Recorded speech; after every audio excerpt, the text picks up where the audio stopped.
Mike Tyson used his intimidating aura to give himself an added advantage before and during a fight. I was beating guys off of just pure brute strength and intimidation. Most guys were just pretty much intimidated.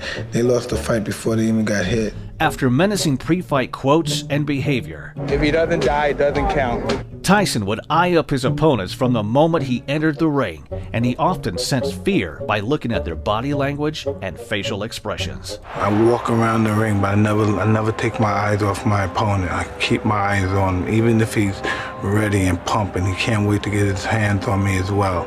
I keep my eyes on him, I keep my eyes on him, I keep my eyes on him. Then once I see a chink in his armor, boom, one of his eyes may move, and then I know I have him. Then when he comes to the center of the ring, he still looks at me with his piercing look, and as if he's not afraid, but he already made that mistake when he looked down for that 1/10 of a second. I know I had him. Tyson scored many quick and brutal knockouts throughout his whole career, 22 of them coming at the very first round, and having a reputation as a devastating power puncher that could end a fight in the blink of an eye further enhanced his intimidating aura. That was a right to the body and an uppercut to the head, and Burbick is down.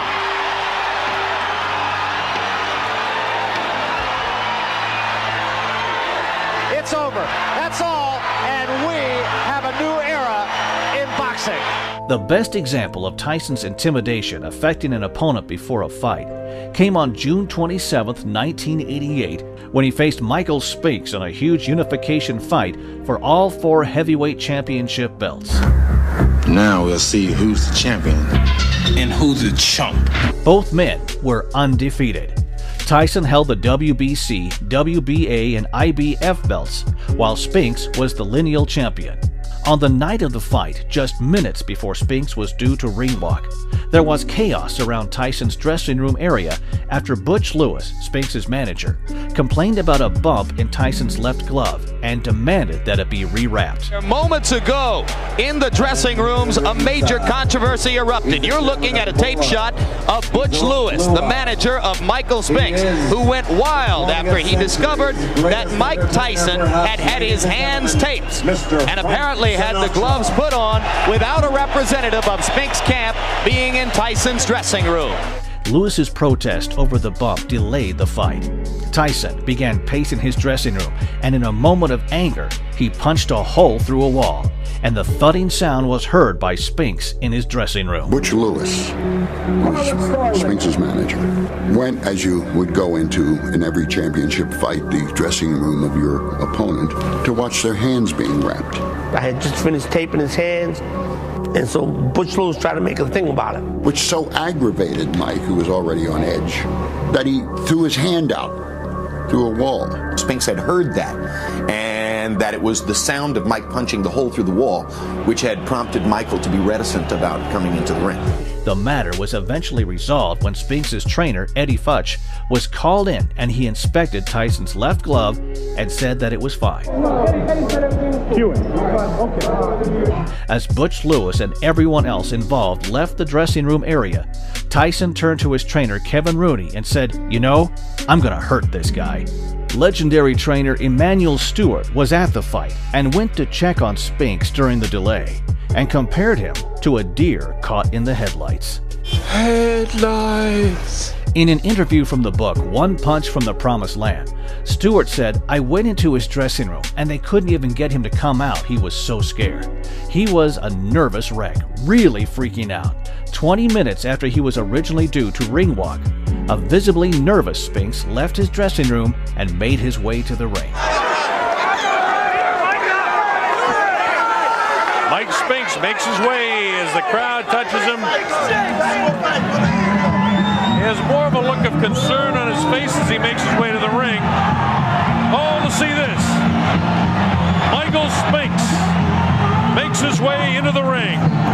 In contrast, Tyson marched to the ring without a robe, bare-chested and dripping with sweat, with a deafening drone noise chosen as his entrance music. This heavy metal sound that you hear is Mike Tyson about to make his way in, I believe. The sound is deafening here in the arena, so I won't try to yell over it.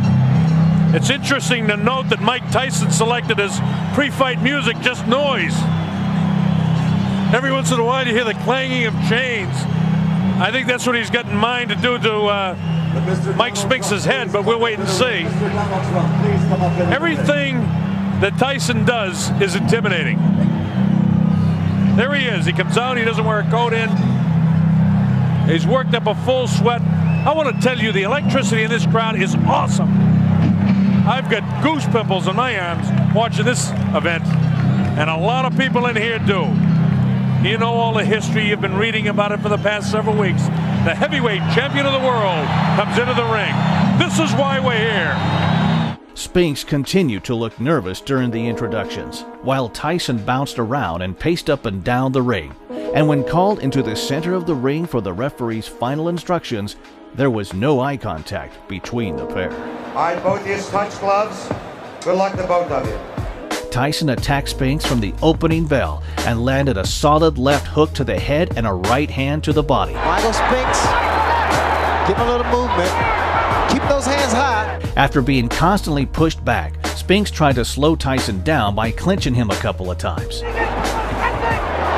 Tyson not afraid, as we expected, and Spinks ready to mix it up with him. A minute into the contest, Tyson attacked Spinks along the ropes, and a left uppercut followed by a right hand to the body forced Spinks to take a knee. Uppercut landed inside, and Spinks went down.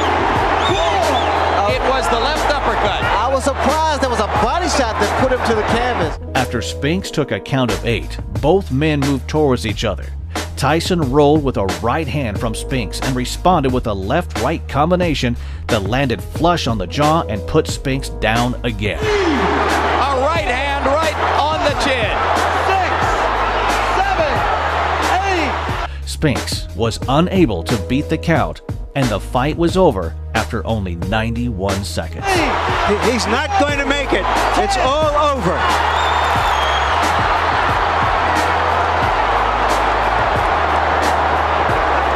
What happened? What was all the delay about before? Do you think Michael just didn't want this to get here this quick? I think he was trying to scrutinize with my brain and make me wait it out. But, you know, I was getting upset. I wanted to go. I'm the kind of guy who want to fight. Let's get in there and fight. I'm in the dressing room with Tyson, and I'm looking to rattle this guy. I walk in, and he's punching, standing there. He and Rooney's putting something on. He's punching holes in the wall. I'm like to myself, oh no, this guy's getting ready to fight my guy, my little guy. And he's punching holes in the wall before he goes out to fight? Oh no.